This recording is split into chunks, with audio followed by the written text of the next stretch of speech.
touch.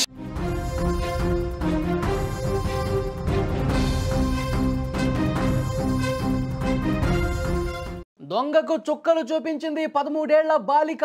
దొంగను వెంటాడి ఆ చిన్నారి దడ పుట్టించేసింది. తోసేసిన లెక్క చేయకుండా వెంటాడింది. భవానీ కేకలతో అక్కడ స్థానికులు కూడా అలర్ట్ అయ్యారు. సీసీ కెమెరాలో దృశ్యాలు రికార్డ్ అయ్యాయి. బాలిక సాహసాన్ని స్థానికులు మెచ్చుకున్నటువంటి పరిస్థితి. పూర్తి వివరాలకు వెళ్తే, ఓ తల్లికి, ఓ ఇంటికి, ఓ సమాజానికి శక్తిగా ఉండేది ఆడదే. అంతర్జాతీయ బాలికల దినోత్సవం నాడు అచ్చుగుద్దినట్టు ఆ మాటలకు నిదర్శనంగా హైదరాబాద్ బాలిక నిలిచింది. భయానికి బదులు సాహసాన్ని, వయసుకు మించిన ధైర్యాన్ని తన ఆయుధంగా మార్చుకున్న ఆ 13 ఏళ్ల బాలిక చిన్న వయసులోనే దొంగకి చుక్కలు చూపించింది. ఆడపులి అన్న పేరుకి ప్రత్యక్ష ఉదాహరణగా నిలిచింది. పలువురి చేత ప్రశంసలు అందుకుంటోంది. ఈ మధ్యకాలంలో దొంగలు, నేరగాళ్ళు ఎంతటి దారుణాలకు ఒడిగడుతున్నారో మనం చూస్తున్నాం. అదును చూసి ఇంటి తాళాలు వేసున్న ఇళ్లలోకి వెళ్ళటం, చొరబడటం, కళ్ళెదుటే దొంగతనాలు చేసి పారిపోవటం పరిపాటైపోయింది.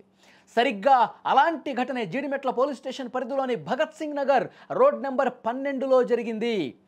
సరిగ్గా అక్కడ స్థానికంగా ఉండే ఉమామహేశ్వరి ఇంట్లో ఎవరూ లేకపోవడంతో అదే అదునుగా భావించిన ఒక వ్యక్తి, ఒక దొంగ ఇంటి తాళాన్ని పగలగొట్టేశాడు. లోపలికి వెళ్ళాడు. ఇంట్లో ఉన్న నగలు, డబ్బు, సామాన్లు అవన్నీ కూడా దొంగతనం చేసే ప్రయత్నం చేయబోయాడు. అయితే ఊహించని విధంగా అక్కడే ఉన్నటువంటి ఒక 13 సంవత్సరాల బాలిక భవానీ దొంగను చూసింది. ఒక్క క్షణం కూడా ఆలోచించలేదు. తన ప్రాణాలను పణంగా పెట్టింది. ఆ దొంగను అడ్డుకునే ప్రయత్నం చేసింది. ఎవడ్రా నువ్వు అని చెప్పి కేకలు వేసింది. ఎంత ధైర్యంగా అతన్ని గట్టిగా పట్టుకోవటానికి ప్రయత్నించింది అంటే, ఆమె సాహసం చూసి దొంగ కూడా ఆశ్చర్యపోయాడు. ఆ కిరాతక దొంగ ఆమె చిన్నపిల్ల అని కూడా లెక్క చేయలేదు. భవానీని ఏమాత్రం దయ లేకుండా తోసి పడేశాడు. అక్కడి నుంచి పడేసే ప్రయత్నం చేశాడు. పడిపోయిన భవానీని చూసి ఇక తన పని అయిపోయిందని చెప్పి ఆ దొంగ పరుగు పెట్టడం స్టార్ట్ చేశాడు. దొంగ తోసేయడంతో స్వల్ప గాయాలైనవి పాపం ఆ బాలికకి. అయినా కానీ బాలిక భవానీ ఏమాత్రం కూడా ఆగలేదు. ఆ దొంగ పారిపోతున్న అతడి వెంట పరిగెత్తింది. సీసీ కెమెరాలో అవన్నీ కూడా రికార్డ్ అయ్యే దృశ్యాలు. ఆ దొంగ పారిపోతుంటే కేకలు వేస్తూ వెనకాల పరిగెట్టింది. ఆగ్రా, నువ్వు ఎక్కడి నుంచి వచ్చావు? దొంగతనం చేయడానికి వచ్చావు దొంగ అని చెప్పి వెనకాలే పరిగెత్తుకుంటూ అతన్ని పట్టుకునే ప్రయత్నం కూడా చేసింది. విజువల్స్లో చాలా స్పష్టంగా మీరు చూడొచ్చు. ఈ కేకలతో చుట్టుపక్కల జనం కూడా అప్రమత్తమయ్యారు. అక్కడి నుంచి అతను పారిపోయాడు. భవానీ దెబ్బకి దొంగతనం చేయాలన్న ప్రయత్నాన్ని కూడా విరమించుకోవాల్సి వచ్చింది. ఈ దృశ్యాలు మొత్తం కూడా అక్కడ రికార్డ్ అయ్యాయి. మీరు స్క్రీన్ మీద కూడా చూస్తున్నారు. చిన్న వయసులో ఓ బాలిక ఇంతటి తెగువ చూపించడాన్ని చూసి స్థానికులు, పోలీసులు నివ్వెరపోయారు. తన ప్రాణాలని లెక్క చేయకుండా దొంగను పట్టుకోవడానికి ప్రయత్నించిన భవానీని స్థానికులు పెద్ద ఎత్తున అభినందించారు కూడా. ప్రస్తుతం ఈ ఘటన మీద పోలీసులు కేసు నమోదు చేసుకున్నారు. సీసీ ఫుటేజ్ ఆధారంగా వాడు ఎక్కడి నుంచి వచ్చాడు, తాళం వేసి ఉన్న ఇంటిని ఏ విధంగా వాడు కొల్లగొట్టాలని ప్రయత్నం చేశాడు, అతని తర్వాత ఎక్కడికి పారిపోయాడు, ఇవన్నీ కూడా కూపీలాగుతున్నారు. ఇన్వెస్టిగేషన్ చేస్తున్నటువంటి పరిస్థితి. ఆ పాప ఎంత ధైర్య సాహసాలు ప్రదర్శించిందో చూడండి. నిజంగా వేరే వ్యక్తులు ఎవరైనా ఉంటే, నిజంగా ఆ పాప ప్లేస్లో ఇంకెవరన్నా ఉంటే దొంగకి దూరంగా పరిగెత్తేవాళ్ళు. ఎవడో దొంగ వచ్చాడని చెప్పి ఇక్కడ చుట్టుపక్కల ఉన్న వాళ్ళని అలర్ట్ చేసే ప్రయత్నం చేసి ఉండేవాళ్ళు. కానీ ముందుగా చుట్టుపక్కల వాళ్ళకి సమాచారం ఇవ్వడం పక్కన పెట్టేసింది. ముందుగా వాడిని అడ్డుకోవాలి, వాడు దొంగతనం చేస్తున్నాడు, వాడిని ఆపాలి, వీడు ఒక దుర్మార్గుడు అని చెప్పి గల్లా పట్టుకునే ప్రయత్నం చేసింది. పాపం చిన్న బాలికని వాడు తోసేశాడు. అయినా సరే, చిన్న గాయాలైనా సరే మళ్ళీ వాడి మీదకి దూసుకుంటూ పోయింది. వాడిని పట్టుకునే ప్రయత్నం చేసింది. ఆడపిల్లంటే ఇలా ఉండాలి, ఆడపులుల్లా తయారు కావాలి, దొంగల భరతం పట్టే విధంగా, దుర్మార్గులు, కిరాతకుల భరతం పట్టే విధంగా ఇంతటి ధైర్య సాహసాలు, తెగువ చూపించినటువంటి ఈ పాపని అందరూ కూడా అభినందిస్తున్నారు. లేదంటే పెద్ద మొత్తంలో ఆ ఇంట్లో కొల్లగొట్టేవాళ్ళు. మధ్యకాలంలో హైదరాబాద్లో మనం చూస్తూ ఉన్నాం. ఎవరన్నా ఊరికి వెళ్ళేటప్పుడు ఆ సమాచారం ముందే తెలుసుకుంటారు కొంతమంది దొంగ వెధవలు. ఇంటికి ఎక్కడ తాళం వేసి ఉన్నారు, ఎక్కడ ఇంట్లో వాళ్ళు దూర ప్రాంతాలకు వెళ్ళిపోయారు, ఇవన్నీ రెక్కీ చేసి ఆ తాళం వేసిన ఇంటిని, ఆ తాళాన్ని పగలగొట్టి లోపలికి వెళ్ళి సొత్తును చోరీ చేసుకున్నటువంటి ఘటనలు గతంలో ముఖ్యంగా పండుగల సందర్భంలో జరుగుతూనే ఉంటాయి.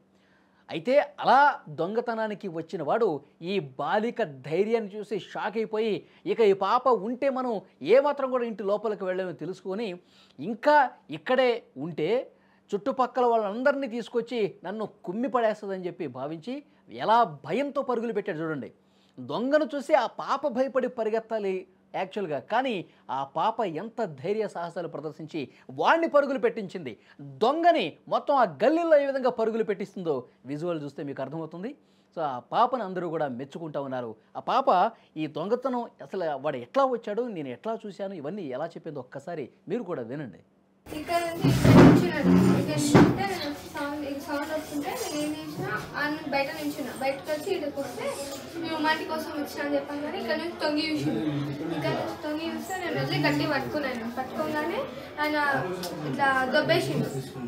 ఇట్లా అడిగిన ఎవరెవరు అని చేతిలో అని చెక్ చేసిన, ఏం లేవు అనేసి ఇట్లా దొబ్బేసిండు. ఉరికిండు, నేను ఉరికిన ఆయనతో. డబ్బులు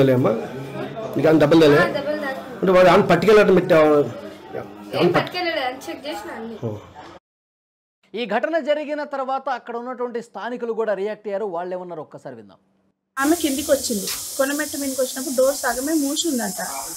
మూసుంటే ఆమెకు డౌట్ వచ్చింది, ఉమాంటి లేదు, చెప్పులు కూడా లేవు, ఎవరున్నారు ఇంట్లో అనేసి ఉమాంటి అని నిలిచిందంట. అతను బెడ్రూమ్లోకి వెళ్ళి తొంగి చూసి నేను కూడా ఉమాంటి కొరకే వచ్చిన అని చెప్పిందంట. మా అమ్మాయి అనుకుంటే ఎప్పుడు రాలేదు ఈ అబ్బాయిని, మేము ఇతను ఎప్పుడు చూడలేదు, రిలేటివ్స్ కాదు, ఎప్పుడు మా ఇంట్లో కొంటి రాలేదు ఇన్ని సంవత్సరాల నుంచి. ఈ కొత్త మనిషి ఎవరు అనేసి లోపలికి వెళ్ళి నీకు ఏం పని ఏముందని వచ్చిన లోపలికి అని అడిగితే లేదు అని అంటుంటే గట్టిగా పట్టేసుకుందంట. లోపల పట్టేసుకుని చెక్ చేసిందంట, జేబులు అవన్నీ చెక్ చేస్తుంటే పక్కకి నెట్టేస్తుంటే మళ్ళీ బయటికి వాడి తోపులాడుకుంటూ వచ్చేసి బయటికి రాగానే నీళ్ళ ట్యాంక్ పైన దొబ్బేసిందంట. ఏదైనా చేసి దొబ్బేగానే మొహాలకు దెబ్బ తగిలి, కింద పాదం కాడ కూడా దెబ్బ తగిలేసింది. అయినా వినకుండా మళ్ళీ అత నెంబర్నే వెంబడించింది. ప్రణవ్ స్కూల్ దగ్గరికి వెళ్తుంటే ఒక ఆమె డ్యూటీకి వెళ్ళి వస్తూ ఉంటే ఆంటీ దొంగ వస్తుండు పట్టుకోండి అంటే నాకెందుకు, నేను ఎందుకు పట్టుకొని నువ్వే పట్టేసుకో అని అన్నారట. బట్టల కింద అంతా ఇట్లా గ్యాప్ ఉంది, బట్టల కింద చెక్ చేసినట్టున్నాడు. బెడ్ పైన కూడా బెడ్షీట్ తీసి ఉంది, బెడ్ కింద కూడా తాళం కొరకు వెతికిండో ఏమో. అయితే మళ్ళీ ఉమాకి ఫోన్ చేసి ఉమా ఇట్లా అయ్యింది ఉమా అని అంటే చూడక్క ఇక్కడ తాళాలు అక్కడ ఉంటాయి అడ్రస్ అంటే చెప్తే చూస్తుంది. మేము చూడకూడదు కదా అనేసి మేము చూడలేదు. వాళ్ళ ఆయన వచ్చిన తర్వాత ఆ తాళం చేయి ఆయనకి ఇస్తే చెక్ చేస్తే వస్తువులు అయితే ఉన్నాయి, ఏం పోలేదు వస్తువులు. సీసీ కెమెరాలో రికార్డ్ అయింది, వాళ్ళు రన్నింగ్ చేసేది రికార్డింగ్ అయింది, పారిపోతున్నది రికార్డింగ్ అయింది.